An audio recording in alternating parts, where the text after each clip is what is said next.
Hello dear student, welcome to Advait education. मैं अंकित जैन और मैं आज आपके लिए लाया हूं एक नया टॉपिक जो है जेल स्पेस रेशियो।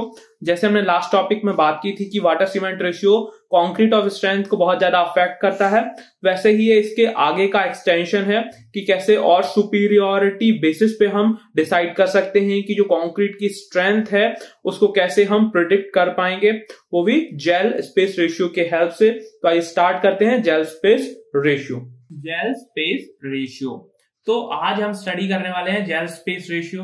तो जेल स्पेस रेशियो जो थ्योरी है इसका जनरली यूज किया जाता है स्ट्रेंथ ऑफ कंक्रीट के टर्म्स में, उससे कोरिलेशन डेवलप करने में और उसका स्ट्रेंथ वैल्यू प्रिडिक्ट करने के टर्म्स में इसका यूज किया जाता है। ठीक है, तो जेल स्पेस रेशियो को डिफाइन करने से पहले एक बहुत ही पॉपुलर थ्योरी प्रपोज्ड की गई थी, वो थी WYC रेशियो लॉ या फिर वाटर सीमेंट रेशियो लॉ। ठीक है, तो लास्टली हम लोगों ने देखा था कि वाटर सीमेंट रेशियो जो था एक बहुत ही बड़ा फैक्टर था जिसके थ्रू स्ट्रेंथ ऑफ कंक्रीट को जो है प्रिडिक्ट किया जाता था। ठीक है, और स्ट्रेंथ ऑफ कंक्रीट इस पे बहुत ज्यादा डिपेंड करती थी इस लॉ के according. But with the time बहुत सारी स्टडीज की गई और ये चीज निकल के आई कि ऐसे बहुत सारे फैक्टर्स पॉसिबल हैं, ऐसे बहुत सारे फैक्टर्स पॉसिबल हैं जिस पे स्ट्रेंथ ऑफ कंक्रीट डिपेंड करता है। जब ये चीज पता हुई तब बहुत सारी और स्टडी की गई और ये पता लगाने की कोशिश की गई कि ऐसा मेजर कोई चीज फाइंड आउट की जा सकती है क्या कि जिसके बेसिस पे हम स्ट्रेंथ ऑफ कंक्रीट को डिफाइन कर सकें। तो उसके लिए ही बाद में जेल स्पेस रेशियो थ्योरी को प्रपोज किया गया। ठीक है, तो आइए स्टार्ट करते हैं इस थ्योरी को। सबसे पहले हम ये देखेंगे कि यदि हम स्ट्रेंथ ऑफ कंक्रीट की बात करें वो भी किसी पर्टिकुलर WYC रेशियो वैल्यू पे, तो ऐसे कौन कौन से पॉसिबल फैक्टर्स हो सकते हैं जो उसकी स्ट्रेंथ को अफेक्ट करते हैं। ठीक है, मतलब कौन कौन सी वैल्यूज जो है, कौन कौन से पैरामीटर्स हैं वो स्ट्रेंथ ऑफ कंक्रीट के फंक्शन होते हैं। ठीक है, तो सबसे पहले जो फैक्टर आता है वो है डिग्री ऑफ हाइड्रेशन। तो डिग्री ऑफ हाइड्रेशन का मतलब क्या है? सपोज हमने वाटर को सीमेंट में मिक्स किया और किसी प्रैक्टिकल कंडीशन के कारण या किसी और लिमिटेशन के कारण उसका कुछ फ्रैक्शनल पार्ट ही रिएक्शन कर पाया। सपोज 70% सीमेंट ही रिएक्शन कर पाया, उस केस में डिग्री ऑफ हाइड्रेशन कितना हुआ? 70%। अब जब 70% सीमेंट ही रिएक्शन कर पाया है तो इसके करस्पॉन्डिंगली जो स्ट्रेंथ आएगी उतनी ज्यादा नहीं होगी। अब जितना ज्यादा से ज्यादा हाइड्रेशन रिएक्शन हमको मिलेगा उतना ही ज्यादा सीमेंट जो है बहुत ज्यादा एडहेसिवनेस प्रोवाइड कर पाएगा और स्ट्रेंथ ज्यादा होगी। ठीक है, तो ये भी एक बड़ा फैक्टर है। सेकंड हम बात करें temperature at which hydration takes place. तो यदि एक स्टैंडर्ड वैल्यू को मान के चले जो कि जनरली 20 डिग्री सेल्सियस लिया जाता है और इससे वैल्यू बढ़ाते जाने पे, टेम्परेचर की वैल्यू बढ़ाते जाने पे ये देखा गया है कि जो स्ट्रेंथ ऑफ कंक्रीट है वो बढ़ता जाता है। ठीक है, क्योंकि उस केस में हाइड्रेशन ज्यादा होता है। ठीक है, और जैसे जैसे टेम्परेचर कम किया जाता है हाइड्रेशन कम होता है और स्ट्रेंथ ऑफ कंक्रीट जो है कम हो जाता है। ठीक है, नेक्स्ट हम बात करें, नेक्स्ट फैक्टर देखें तो एयर कंटेंट। यदि हम पर्टिकुलरली एयर एंट्रेंड कंक्रीट की बात करें तो उसमें जो एयर कंटेंट होता है, ठीक है, यदि उसका परसेंटेज बढ़ता जाएगा तो स्ट्रेंथ कम होती जाएगी। ठीक है, तो इस तरीके से ये भी एक बड़ा फैक्टर है स्ट्रेंथ ऑफ कंक्रीट को डिफाइन करने का, अफेक्ट करने का। ठीक है, नेक्स्ट हम बात करें चेंज इन WYC रेशियो। तो WYC रेशियो को तो हम पहले ही देख चुके हैं और ये एक एस्टैब्लिश्ड पैरामीटर है जो एक चेंज या फ्लक्चुएशन क्रिएट करता है स्ट्रेंथ ऑफ कंक्रीट में। और एक लास्ट फैक्टर की बात करें जो फॉर्मेशन ऑफ क्रैक्स, तो किसी भी कारण से फॉर्मेशन का क्रैक हो जाना भी स्ट्रेंथ ऑफ कंक्रीट को जो है अफेक्ट करता है। तो जनरली क्रैक्स किससे जनरेट होते हैं, ये ब्लीडिंग के कारण या फिर श्रिंकेज के कारण जनरेट होते हैं। ठीक है, तो यहां पे हमको एक चीज क्लियर होती है स्टडी से कि जो स्ट्रेंथ ऑफ कंक्रीट है वो चेंज ऑफ WYC रेशियो पे तो डिपेंड करती ही है, और भी कई सारे फैक्टर्स होते हैं जिस पे ये डिपेंड करता है। ठीक है, अब यहाँ पे एक बात सामने आई कि रिसर्च किया गया कि कोई ऐसी चीज क्या रिसर्च में लाई जा सकती है जिससे हम बोलें कि हम स्ट्रेंथ ऑफ कंक्रीट को जनरली प्रिडिक्ट कर पाए। तो उसके लिए कुछ रिसर्चर्स ने एक नई थ्योरी प्रपोज की। ठीक है, उस थ्योरी को बोला जाता है जेल स्पेस रेशियो। ठीक है, तो इसके नाम से ही आते हैं। तो सबसे पहला है जेल। तो जेल क्या होते हैं? ये हाइड्रेशन प्रोडक्ट होते हैं। हाइड्रेशन प्रोडक्ट मतलब जब सीमेंट और वाटर का रिएक्शन होता है तो उनके रिएक्शन के कारण जो चीज प्रोड्यूस होती है वो कहलाता है जेल या हाइड्रेशन प्रोडक्ट। ठीक है, और दूसरा है स्पेस। ये जितने स्पेस में ये पूरी रिएक्शन अकर हो रही होती है उसका वॉल्यूम है स्पेस। तो जेल का वॉल्यूम अपॉन स्पेस का वॉल्यूम, तो ये एक जेल स्पेस रेशियो क्रिएट करते हैं। ठीक है, इसको बोला जाता है जेल स्पेस रेशियो। अब इसको हम डिटेल्ड में प्रिसाइजली डिफाइन करते हैं। ठीक है, यदि मैं इस रेशियो को प्रिसाइजली डिफाइन करूं तो मैं क्या बोल सकता हूं?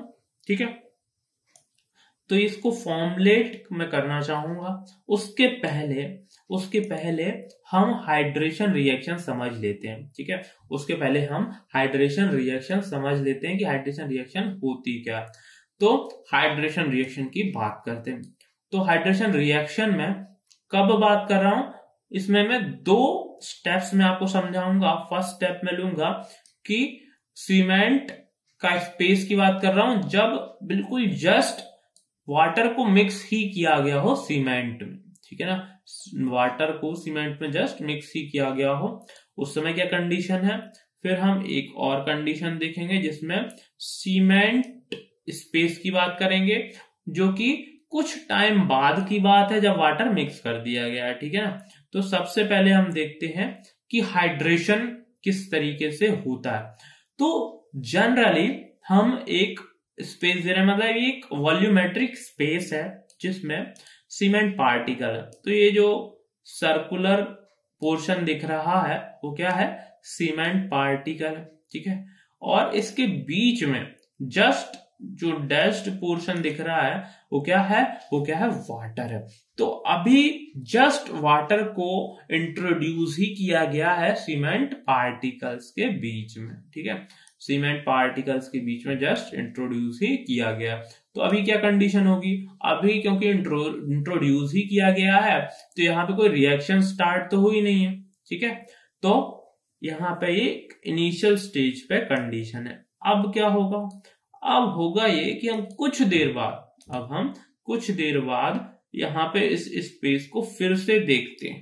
ठीक है, तो ये कब की कंडीशन है? Cement space after some time of mixing water. ठीक है, तो अब क्या होता है जो सरफेस था इसका, ठीक है, किसी पार्टिकल को ले लें तो इसके पेरीफेरी पे वाटर सबसे पहले रिएक्ट करना स्टार्ट कर देता है। ठीक है, रिएक्ट करना स्टार्ट कर देता है तो उसके जो पेरीफेरी पे ही जो है प्रोडक्ट बनना चालू कर देगा। ठीक है, अच्छा, जनरली ये प्रोडक्ट बनता है वो सीमेंट पार्टिकल के वॉल्यूम से कुछ ज्यादा होता है। ठीक है, तो जैसे ही यहाँ पे रिएक्ट हो जाएगा तो जो सीमेंट पार्टिकल, सपोज इसका पूरा हाइड्रेशन 100% यदि हाइड्रेशन होता है तो इसका वॉल्यूम जो है वो कुछ बड़ा हुआ हमको दिखेगा। ठीक है, बड़ा हुआ हमको दिखेगा। तो ऐसे ही यहाँ पे जो मैंने सेकेंड वाले फिगर में ड्रॉ किया है, तो इसमें क्या हो रहा है कि यहाँ पे जो पार्टिकल है आपको थोड़ा लार्जर वॉल्यूम का दिखाई दे रहा होगा। वो इसलिए है क्योंकि यहाँ पे रिएक्शन के बाद यहाँ पे इसका वॉल्यूम इंक्रीज हो जाता है। ठीक है, अब प्रैक्टिकली होता क्या है? प्रैक्टिकली होता ये है कि पेरीफेरी पे सबसे पहले रिएक्शन स्टार्ट होती है। ठीक है, और वाटर अंदर जो है पेनिट्रेट करना चालू होता है और अंदर के पार्टिकल से फिर रिएक्शन होती है, अंदर के पार्ट से रिएक्शन होती है, ठीक है। पर क्या होता है, जो प्रोडक्ट होता है सीमेंट प्रोडक्ट जो हाइड्रेशन के बाद बनता है उस पेनिट्रेशन को रोकता है, ठीक है। जनरली ये देखने में आता है कि पूरे सीमेंट पार्टिकल्स में से उसका कुछ पार्ट जो है अनरिएक्टेड ही रह जाता है, ठीक है, अनरिएक्टेड ही रह जाता है। तो जैसे मैंने आपको ये पूरा पार्टिकल शो किया है, उसके कुछ पार्ट में, कुछ बीच में जो पार्ट है मैं उसको ब्लैंक छोड़ दिया है, ठीक है। ब्लैंक मैंने इसलिए छोड़ा है ताकि आपको इस चीज का डिसीजन हो कि ये प्रैक्टिकली कभी भी 100% हाइड्रेशन इसका नहीं हो पाता, ठीक है, 100% इसका हाइड्रेशन नहीं हो पाता। तो जनरली यदि हम इसका थ्योरेटिकली स्टडी करें तो दो वे में हो सकता है कि एक तो कि 100% इसका हाइड्रेशन हो जाए, एक कुछ फ्रैक्शनल हाइड्रेशन हो, ठीक है। तो इस तरीके से यहाँ पे दो चीजें देखने को मिलती, दो केसेस देखने को मिलते हैं, ठीक है।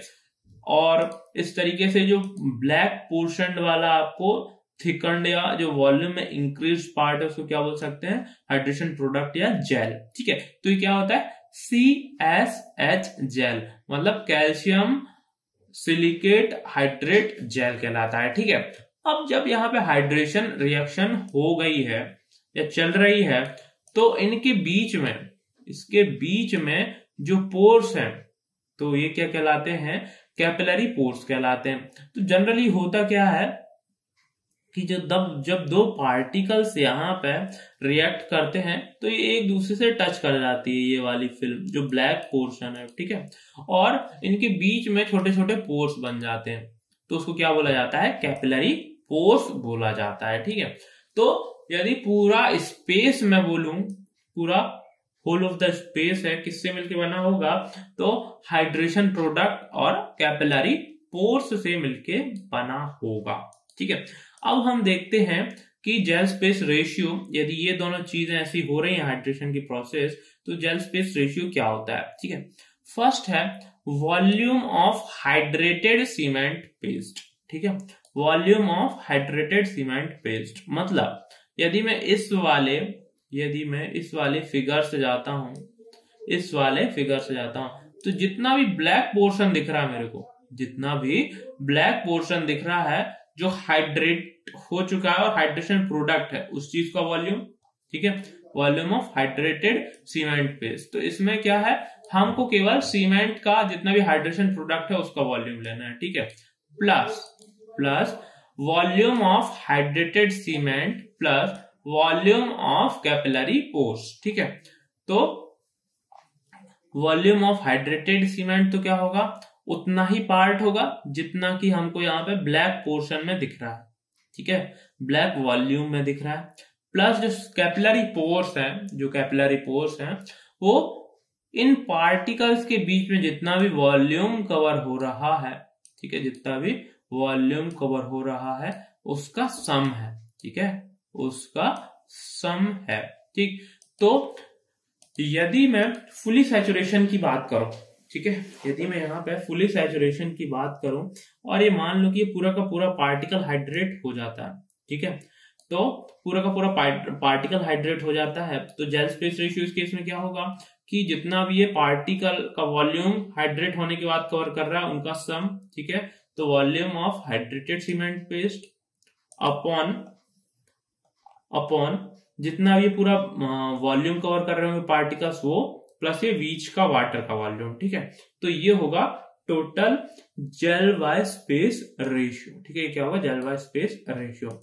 अच्छा, यहाँ पे एक प्रॉब्लम है कि यदि हम पार्शियली बात करें, यदि पार्शियली हाइड्रेशन होता है तब क्या होगा, ये डिनोमिनेटर वाला पार्ट, ठीक है, डिनोमिनेटर वाला पार्ट, तो उसमें क्या होगा, ये उतना ही पार्ट होगा जितना कि हम क्या कर सकते हैं, यहाँ पे हम क्या कर सकते हैं कि एक तो हम ये इनिशियली जितना भी वाटर हमने लिया है, ठीक है, प्लस जो सीमेंट का जितना पार्ट, ठीक है, सीमेंट का जितना पार्ट जो है यहाँ पे हाइड्रेशन के प्रोसेस में रिएक्ट कर रहा है, ठीक है, इस चीज को हम फिर से एक बार और समझेंगे जब हम उसका फॉर्मुलेशन करेंगे, ठीक है। तो यहाँ पे ये दो कंडीशंस होने वाली है। तो आइए आगे बढ़ते हैं। अब बेसिकली हम इसके फॉर्मुलेशन पे ही जा रहे हैं, ठीक है, जिसमें हम इसको कैसे कैलकुलेट किया जाता है इसके बारे में डिटेल से बात करेंगे, ठीक है। तो यहाँ पे हम कुछ चीजों को लेके चलते हैं, ठीक है, उन पे बात कर लेते हैं। सबसे पहले एक सी हम लेके चलेंगे पैरामीटर, जो कि है वेट ऑफ सीमेंट इन ग्राम, ठीक है। तो ग्राम में कितना सीमेंट ले रहे हैं वो, ठीक है, क्योंकि यहाँ पे हम सीमेंट को जनरली ग्राम में ही लिया जाता है, ठीक है। नेक्स्ट है वीसी। वीसी है स्पेसिफिक वॉल्यूम ऑफ सीमेंट, ठीक है, जिसका वैल्यू जो होता है मिलीग्राम मिलीलीटर पर ग्राम, ठीक है। अब इसकी जरूरत क्यों पड़ रही है? क्योंकि हम यहाँ पे सब कुछ वॉल्यूम के टर्म में ही निकाल रहे हैं। तो यहाँ पे हमको जो ग्राम में सीमेंट पता है उसको हमें क्या करना होगा, उसको हमें वॉल्यूम में कन्वर्ट करना होगा, इसलिए स्पेसिफिक वॉल्यूम यहाँ पे लिया गया, ठीक है। अब यहाँ पे डब्ल्यू नोट है volume of mixing water in ml, ठीक है, ठीक है। अब यहाँ पे हमें एक चीज पता होना चाहिए कि जो VC है स्पेसिफिक वॉल्यूम ऑफ सीमेंट है, उसका वैल्यू होता है 0.319 मिलीलीटर पर ग्राम, ठीक है, ठीक है। अच्छा, यहाँ पे एक दो फैक्ट और है, ठीक। जब 1 मिलीलीटर ऑफ सीमेंट को हाइड्रेट किया जाता है और उससे जो हाइड्रेशन प्रोडक्ट बनता है वो कितना बनता है, 2.06 मिलीलीटर ऑफ जेल, ठीक है। मतलब ये कितना गुना हो जाता है, 2.06 टाइम इंक्रीज कर जाता है वॉल्यूम में, ठीक है ना। अब हम यहाँ पे एक एक करके इसको फॉर्मुलेट करने के लिए एक पहले ऊपर वाला टर्म निकालेंगे, फिर नीचे वाला टर्म निकालेंगे, और यदि हम इसको इन पैरामीटर्स के टर्म में निकाल पाते हैं, ठीक है, इन पैरामीटर्स के टर्म में निकाल पाते हैं, तो हम इजीली फॉर्मूला यहां से बना सकते हैं, उसको फॉर्मुलेट कर सकते हैं, ठीक है। तो हम एक जनरल फॉर्मूला लेंगे और उसमें हम मान के चलेंगे कि यहाँ पे हम एक फ्रैक्शनल ऑफ सीमेंट का ही हाइड्रेशन होता हुआ मानेंगे, ना कि 100% सैचुरेशन को मानेंगे, ठीक है। तो यहाँ पे फ्रैक्शन को कवर करने के लिए हम एक और पैरामीटर ले लेते हैं जो कि अल्फा कहलाएगा, ठीक है, जो कि क्या कहलाएगा, अल्फा, ठीक है। अब हम सबसे पहले न्यूमरेटर को कैलकुलेट करेंगे, और न्यूमरेटर में था वॉल्यूम ऑफ हाइड्रेशन प्रोडक्ट या हाइड्रेटेड प्रोडक्ट, जिसको हम जेल बोलते थे, ठीक है। कितना होगा, तो यहाँ पे सबसे पहले हमने लिया था सी, ठीक है। हमें पता है यदि हाइड्रेशन होना है, हाइड्रेशन प्रोडक्ट है, तो जो सी हमने लिया था उसका यदि हम वॉल्यूम पता कर लें और उसके वॉल्यूम में से फ्रैक्शनल देख लें, ठीक है, तो उसका फ्रैक्शनल वॉल्यूम पता चल जाएगा, और उसका फ्रैक्शनल वॉल्यूम में से हमें पता है 2.06 टाइम ही वो इंक्रीज करेगा, ठीक है ना। तो हम उसको निकाल लेते हैं। तो सबसे पहले हम सी ग्राम क्या लेते हैं, सीमेंट लेते हैं, ठीक है, उसको मल्टीप्लाई करते हैं वीसी से, स्पेसिफिक वॉल्यूम से। तो जो क्या था, मिलीलीटर पर ग्राम, तो ग्राम से ग्राम कैंसिल हो जाएगा और ये सी ग्राम सीमेंट का वॉल्यूम निकल आएगा, ठीक है। अब हमें पता है कि इसमें 100% तो हाइड्रेशन हो नहीं रहा, अल्फा फ्रैक्शनल वैल्यू सपोज 60% होगा तो अल्फा का वैल्यू 0.6 होगा, तो हमको 60% वॉल्यूम मिल जाएगा सीवी और अल्फा से, ठीक है। अब हमें पता ही है कि जब इतना ही हाइड्रेशन में हो रहा है तो उतने ही वॉल्यूम को हम 2.06 से क्या कर देते हैं, मल्टीप्लाई कर देते हैं। तो इस तरीके से हमें जितना भी हाइड्रेटेड सीमेंट है उसका वॉल्यूम यहाँ पे ऑब्टेन हो जाता है, ठीक है। अब हमें न्यूमरेटर पे जाना है, ठीक, न्यूमरेटर को देखते हैं। तो न्यूमरेटर है, डिनोमिनेटर है volume of hydrated cement plus volume of capillary pores, ठीक। तो वॉल्यूम ऑफ हाइड्रेटेड सीमेंट क्या था, हाइड्रेटेड सीमेंट क्या था, ये जो ब्लैक वाला पोर्शन है वो उसका वॉल्यूम, ठीक है, प्लस जो कैपिलरी पोर्स बीच में जितना भी वॉल्यूम, ठीक है।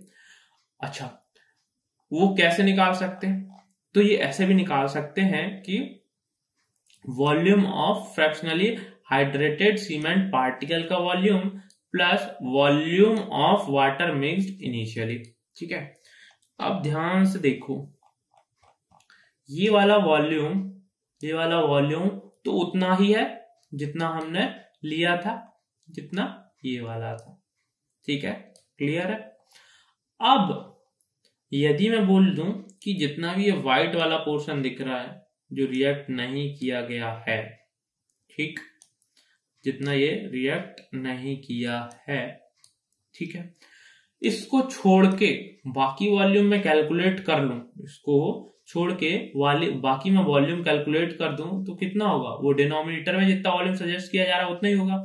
जैसे volume of hydrated cement plus volume of capillary pores, ठीक है, तो ये उतना ही होगा जो कि, अच्छा, इसको यदि हम डायरेक्टली कैलकुलेट नहीं कर पा रहे हैं तो हम कैसे करते हैं, तो हम कैसे करते हैं, ऐसे करते हैं, जैसे इनिशियली जो हमने जितना वाटर लिया था, ठीक है, जैसे हमने इनिशियली जितना वाटर लिया था उसने जितना वॉल्यूम कंसिस्ट किया था, ठीक है, वो प्लस, अब सपोज इस वाले पार्टिकल्स में से 60% ही यहाँ पे क्या होता है, हाइड्रेशन रिएक्शन होता है। तो ठीक है, हम क्या कर रहे हैं, इसका इनिशियली बिना रिएक्शन के ही हम क्या कर ले रहे हैं, 60% इसका वॉल्यूम ले रहे हैं। ठीक है, अब यहाँ पे बीच में छोटा सा फ्रैक्शन बचेगा कि जो रिएक्ट ही नहीं किया, ठीक है, जो कि मैं इस वाले में शो कर रहा हूं, ठीक है ना, इस वाले में शो कर रहा हूं। अब क्या होगा, अब ये होगा कि अब इसका कुछ वाटर जो है रिएक्ट करके और इसको सीमेंट रिएक्ट करके एक हाइड्रेशन प्रोडक्ट बना देंगे। ठीक है, पर वो भी अभी कितने, उतने ही वॉल्यूम में जितना इनिशियली ये वाला वॉल्यूम लिया गया था। ठीक है, तो यदि मैं क्या करूं, इस पूरे वॉल्यूम में से बस जो अनरिएक्टेड पार्ट है उसको ना गिनूं और बाकी सबको गिन लूं, ठीक है, उस वॉल्यूम को गिन लूं, तो क्या होगा, ये उतना ही वैल्यू होगा जितना कि हमें यहाँ पे सजेस्टेड है। Volume of hydrated cement plus volume of capillary pores equal to volume of fractionally hydrated cement particle plus volume of water mixed initially. ठीक है, तो अब क्या होगा, अब हमें पता था कि जो हमने शुरुआत में सीमेंट लिया कितना, C ग्राम, ठीक है, वो कितना वॉल्यूम होगा उसका, C इंटू VC हो गया। ठीक है, C इंटू VC। अब हमें पता है उसका कुछ पार्ट ही फ्रैक्शनल हो रहा, पार्ट ही क्या हो रहा है हमें, और रिएक्शन में आ रहा है, तो CVC इंटू अल्फा कर दिया। ठीक है, तो क्या हो गया, volume of fractionally hydrated cement particle. ठीक है, अब ये क्या हो रहा है, हाइड्रेशन के बाद वाला वॉल्यूम नहीं है, हाइड्रेशन के पहले वाला वॉल्यूम। ठीक है, प्लस W0 जो इनिशियली वाटर मिक्स किया गया था। अब हमने इतने पूरे वॉल्यूम में कितना वॉल्यूम इंक्लूड नहीं किया गया, हमने इसमें यदि CV इंटू 1 माइनस अल्फा कर दें, इतना वॉल्यूम इंक्लूड नहीं किया है। ठीक है ना, क्यों, क्योंकि यदि हमें पूरा वॉल्यूम देखना था तो हम इसको अल्फा को 1 ले लेते, तो उस केस में पूरा वॉल्यूम आ जाता। ठीक है, इस पूरे स्पेस का पूरा वॉल्यूम कितना आ जाता, सीमेंट के पार्टिकल का वॉल्यूम प्लस जो वाटर इनिशियली दिया। ठीक है, अब हमने क्या किया, जितना भी पूरा वाटर है प्लस जितना हाइड्रेट हुआ, ठीक है, और जितना यहाँ पे हाइड्रेट नहीं हुआ, जो छोटे छोटे बीच में बच गया, उसको छोड़ दिया उस वॉल्यूम को। ठीक है, तो ये वही वैल्यू जो हमें डिनोमिनेटर में चाहिए थी, तो ये आ गया CV अल्फा प्लस W0। ठीक है, तो अब हम क्या करेंगे, इसको एक फॉर्मूले के रूप में लिख देंगे, तो जेल स्पेस रेशियो क्या हो जाएगा, CVC 2.06 into alpha CVC into alpha plus W0। ठीक है, अब हमें पता है कि VC का वैल्यू कितना होता है, 0.319। तो इस तरीके से अब एक जनरलाइज्ड फॉर्मूला हमें यहाँ पे आ जाता है, जो कि है जेल स्पेस रेशियो का 0.657 C alpha upon 0.319 C alpha plus W0। ठीक है, तो ये एक जनरलाइज फॉर्मूला आ गया। अब हम यदि इसमें एक चीज बोले कि यदि हमारा फुल सैचुरेशन होता है तो फ्रैक्शनल वैल्यू अल्फा कितनी हो जाएगी, वो हो जाएगी 1। ठीक है, वो कितनी हो जाएगी, 1। तो अब उस केस में जेल स्पेस रेशियो कितना हो जाएगा, जेल स्पेस रेशियो हो जाएगा 0.657 C upon 0.319 C plus W0। ठीक है, तो 0.319 C प्लस W0।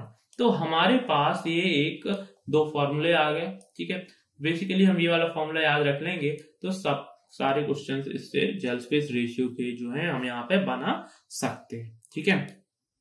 अभी तक तो हमने क्या किया, केवल जेल स्पेस रेशियो को निकालना सीखा, ठीक है, जेल स्पेस रेशियो को निकालना सीखा।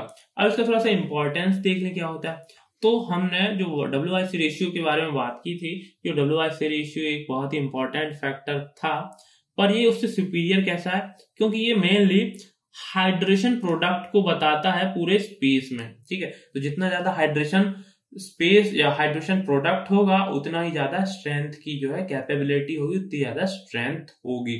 तो यहाँ पे कई सारी चीजें जैसे हमने देखी थी कि डिग्री ऑफ हाइड्रेशन पे, ठीक है।